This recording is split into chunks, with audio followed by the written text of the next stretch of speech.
নানা আয়োজনে পার্বত্য চট্টগ্রামে ঐতিহ্যবাহী বৈশাখী উৎসবে মেতেছে বিভিন্ন জাতিগোষ্ঠী।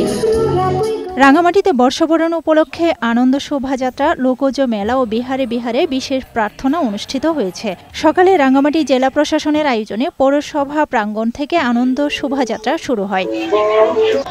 বর্ণাঢ্য আয়োজনে বান্দরবানে আনন্দ শোভাযাত্রার মধ্য দিয়ে নববর্ষ উদযাপিত হয়েছে। শোভাযাত্রায় পাহাড়ি বাঙালি সহ 11টি জাতিগোষ্ঠীর নারী পুরুষ অংশ নেয়। তারা নিজস্ব পোশাকে ভিন্ন ভিন্ন সাজে ব্যানার, ফেস্টুন, প্লেকার্ড নিয়ে অংশ নেন।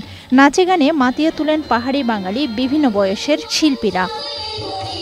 বৈশাখীর আনন্দে ভাসছে পাহাড়ি জনপদ খাগড়াছড়িও। একে অপরকে পানি ছিটিয়ে নিজেদের পরিশুদ্ধ করে নতুন বছরকে বরণ করেন। ফুল বিজু, মূল বিজুর পর আজ চাকমাদের গজ্জাপজ্জার দিন। এছাড়া ত্রিপুরাদের বৈশ উৎসবের আজ দ্বিতীয় দিন। অন্যদিকে মারমা জাতিগোষ্ঠীরা মেতে উঠেছে সাংরাই উৎসবে।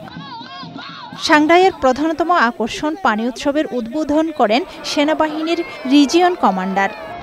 এদিকে সূর্যোদয়ের সঙ্গে সঙ্গে কক্সবাজার শহরের পাবলিক লাইব্রেরি ঐতিহ্যবাহী দৌলত ময়দানের বটতলে গানে গানে শুরু হয় বৈশাখী উদযাপনের অনুষ্ঠান। সেখানে চলে পিঠাপুলি উৎসব। নৃত্য, গান ও র্যালিতে অংশ নেন রাখাইনরা। আফরোজা সুলতানা, বৈশাখী সংবাদ।